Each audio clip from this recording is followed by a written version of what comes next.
Hello, this is Stephen and yes, we're back with another Batman 66 episode review, and today we'll be reviewing the episode The Riddler's Controversy.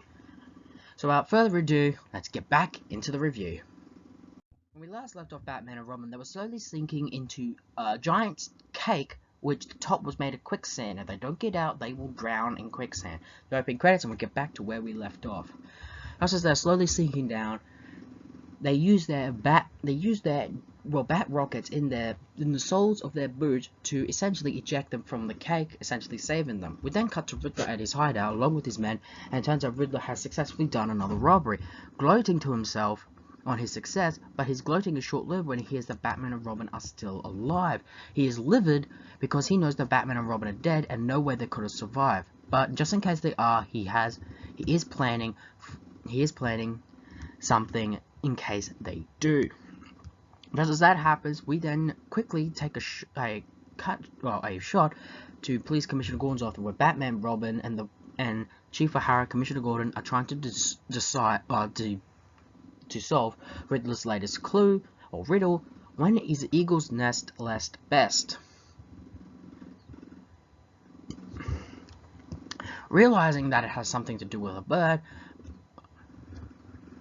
they then come to the conclusion that the bird of choice is they realize that it's called a falcon, and manage to realize that a notorious new person in Gotham, Anthony Aquila, is staying there and keeps a huge sum of money in his wall safe. They then make their way there, where they encounter the Riddler and his men quickly stealing the money. And just as Batman and Robin make their entrance, Riddler is surprised, along with his goons, to how they could have survived.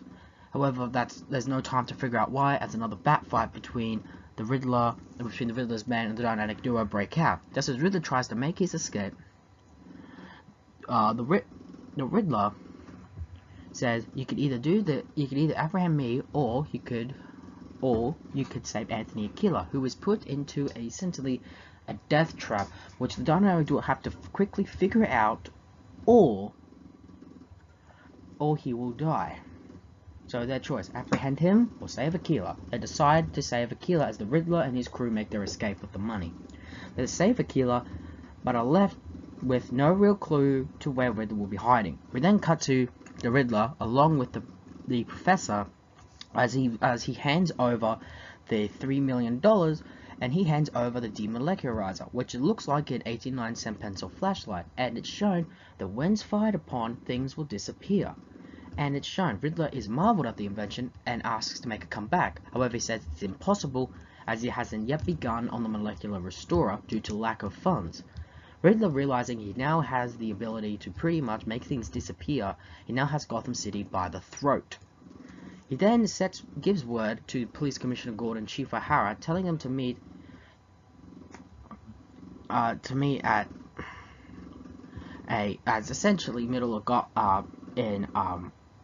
at Gotham's Park, where they have to keep an eye on a famous statue of a famous war hero known to Gotham City. Just as Batman, Robin, Commissioner Gordon, Chief O'Hara there, the Riddler uses the demolecularizer to make the statue disappear. Just as that happens, literally a telegrammer arrives, and gives a telegram to Batman and gives him his ultimatum, where unless they make Gotham City lawless, or basically all criminal statutes to be, taken down, the Gotham Police Department will be the next building to disappear. And if they still not appear to his demands, building after building will disappear until they do. And of course, it ends with the riddle. What has 4 legs in the morning, 2 in the afternoon, 3 in the evening? The answer, of course, is man. Batman, of course, just as they're trying to figure out, they do figure it out, and realize there is a warehouse opening called the No Man Jigsaw Puzzle Factory. It's more convoluted to how they got the answer, but that's basically it. They then go and get some sodium dichloride and the Batcopter to put in the air and tell Gordon, Chief O'Hara, to not give in to Riddler's demands. The Riddler and his crew are, of course, watching the whole chaos fold on TV, waiting to see his victory. However, lightning strikes and the building does not disappear at the time that it is incented. Riddler is livid, and of course Batman and Robin reveals what he's done. He's done some cloud seeding to help prevent the building from disappearing, and the Riddle of course led him right to him. Riddler then uses one last death trap because of Batman's famous window entrances to prevent Batman from entering. But they manage to find out the death trap and prevent themselves from getting killed, and the Riddler and his crew have one final fight. And it's really fun to see the Riddler and his crew essentially fight Batman, and it's so long overdue to see the Riddler back fighting. It's fun as hell, because the Riddler and his crew get apprehended, and of course Miss Anagram is quickly captured by Chief O'Hara, but Robin gets kicked in the shins by her, and I'm cracking up at it. We then end the episode with the Professor at Gotham City Police Department giving back the $3 million, which in turns justice in his favor, but they asked why.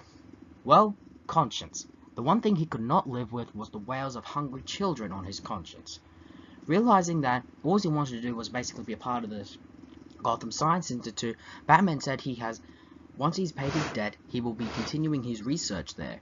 Batman, along with Bruce Wayne, managed to convince the boardies to lower the education requirements, as we know this guy's not a bad person. He just wants us to be a part of the society and essentially create, new things to help society. Just as that's happened, Batman and Robin leave with the $3 million and want to essentially give it to the Wayne Foundation, which of course will go to various charities. And we end the episode there, with next week the Joker will once again return. The main cast is all fine as always. Batman and Robin, fine as always. Chief O'Hara, Commissioner Gordon, fine as always. But of course, let's talk about, why we love these episodes so much, and that is of course the villain. Like I said in the previous, John Astin managed to make his own unique and different interpretation, playing it more with his more acting strengths, being more subtle in his villainy, and of course I love how he's always using that cane. And arguably this is one of the most unique Riddler plots. Now, like I've said, Frank Gorshin is the show's Riddler. But if Frank Gorshin was not to have come back, I wouldn't mind John Astin coming back, as honestly I felt he did a unique interpretation and managed to make the role his own. Like I said, if you're taking on a role, make it your own. Now, the reason why of course he didn't come back was Frank Gorshin came back, and it was clear that John Astin was clearly meant to be a stand-in replacement.